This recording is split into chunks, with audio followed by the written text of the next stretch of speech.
ነገር ግን ያለ መቀኝነትና ያለ ቁጭት እርስ በርስ ይኗኗራሉ። እዚያ ጀነት ሀገር የሁሉም ልብ ንጹሕ ነው። የሌላውን ጸጋ ሲያዩ ከመቅናት ይልቅ ምስጋናቸው ይጨምራል። በዱንያ ሕይወትህ ያለፈውን ዓለም ታስታውሳለህ፣ በሐዘን ሳይሆን በመደነቅ። በዱንያ ዓለም ለጭንቀቱ መፍትሄ የማይመጣ የመሰለህን ሌሊቶች በተሰበረ ልብ ያደረግካቸውን ዱዓዎች፣ ያኔ ከባድ መስሎ ይታይህ የነበረውን ትዕግሥት ዛሬ ላይ ታስታውሳለህ። ፈገግ ትላለህ። ፈገግታ ባሳለፍከው ነገር በማሾፍ ሳይሆን ያ ያለፈው ሕይወትህ ወደዚህ የጀነት ሀገር፣ ወደዚህ ንጽሕናና የመጥፋት ስጋት ወደሌለበት ጸጋ ተመልሶ ባለመምጣቱ በማመስገን ነው። የጀነት ሀገር በሐዲታዊ ጥቆማዎች እንደተገለጸው አቻ የላትም። ጀነት ማለት የሚንቦገቦግ ብርሃን፣ የሚወዛወዝ መዓዛ፣ ከወርቅ የተገነባ ሕንፃ፣ የሚፈስ ወንዝ፣ የደረሰ ፍራፍሬ፣ ውብ ሚስትና የከበሩ አልባሳት ናት። ከጀነት ሀገር ውስጥ ያለው ጸጋ ዓይን ያላየው ጆሮ ያልሰማው ከሰው ልቦናም ታስቦ የማያውቅ ድንቅ ጸጋ ነው። ሰሓባዎች አንድ ጊዜ አንቱ የአላህ መልእክተኛ ሆይ ጀነት ከምን ተፈጠረች በማለት ረሱልን ሰለላሁ ዐለይሂ ወሰለም ጠየቋቸው። እሳቸውም ጀነት የተገነባችው አንድ ጡብ ከወርቅ አንድ ጡብ ከብር እየተደረገ ነው።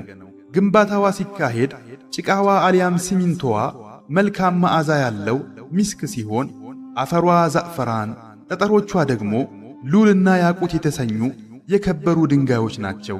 ወደ እርሷ የገባ ይደሰታል እንጂ ተስፋ አይቆርጥም፣ ለዘላለም ይኖራል እንጂ አይሞትም፣ ልብሱ አይበላሽም፣ ወጣትነቱም አይከስምም በማለት መለሱላቸው። አላህም እንዲህ ሲል እውነቱን ተናገረ። እዚያ ጀነትን ባየህ ጊዜ ጸጋንና ትልቅን ንግሥናን ታያለህ።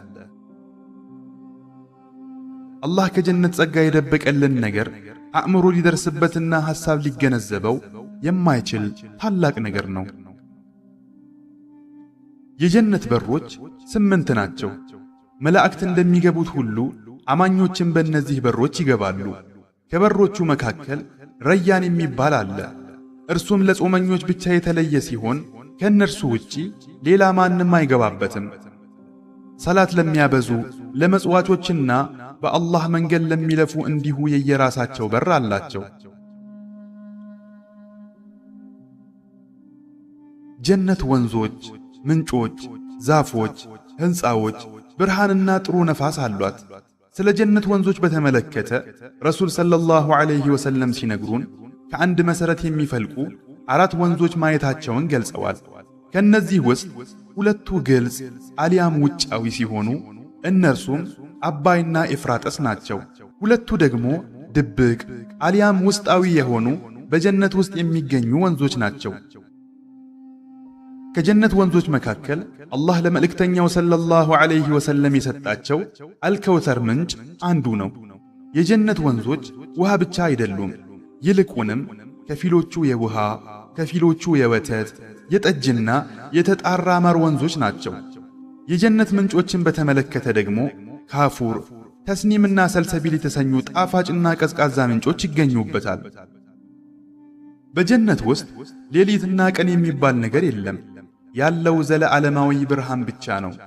ኢብኑ ተይሚያ ስለዚህ ጉዳይ ሲናገሩ በጀነት ውስጥ ፀሐይም ሆነ ጨረቃ ወይንም ሌሊትና ቀን የለም።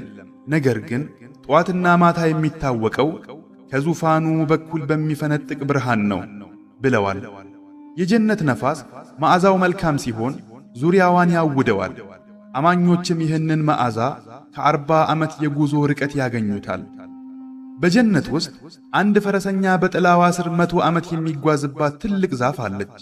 እንዲሁም በቁርአን ውስጥ በግልጽ የተወሳችው ሲድረቱል ሙንተሃ የተሰኘችው ዛፍም እዚያው ትገኛለች። ሌላዋ ጡባ የተሰኘችው ዛፍ ስትሆን ይህች ዛፍ እጅግ ግዙፍና ትልቅ ናት። የጀነት ሰዎች ልብስም የሚሰራው ከእርሷ ነው።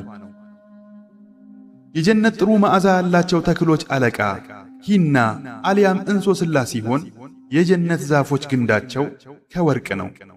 ከአቡ ሁረይራ ረዲየላሁ ዐንሁ እንደተላለፈው ረሱል ሰለላሁ ዐለይሂ ወሰለም እንዲህ ብለዋል፣ በጀነት ውስጥ አንድ ዛፍ አለች።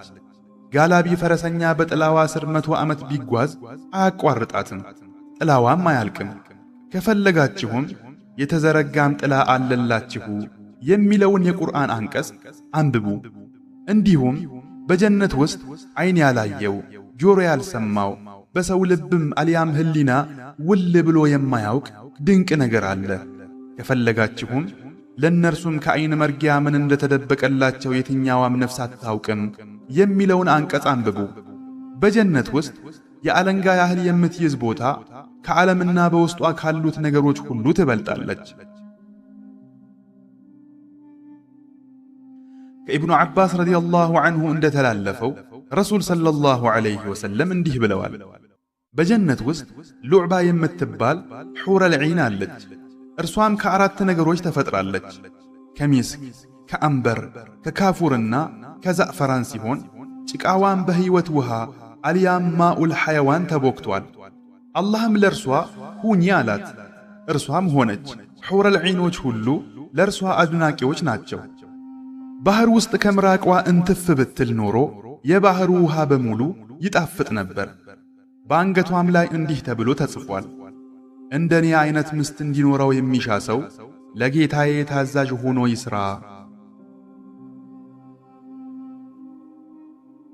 ታላቁ የቁርአን ሙፈሲር ሙጃሂድ እንዲህ ብለዋል፣ የጀነት መሬት የተገነባው ከብር፣ አፈሯ ከሚስክ፣ የዛፎቿ ግንድ ከብር፣ ቅርንጫፎቿ ደግሞ ከሉልና ከዘበርጀድ ነው።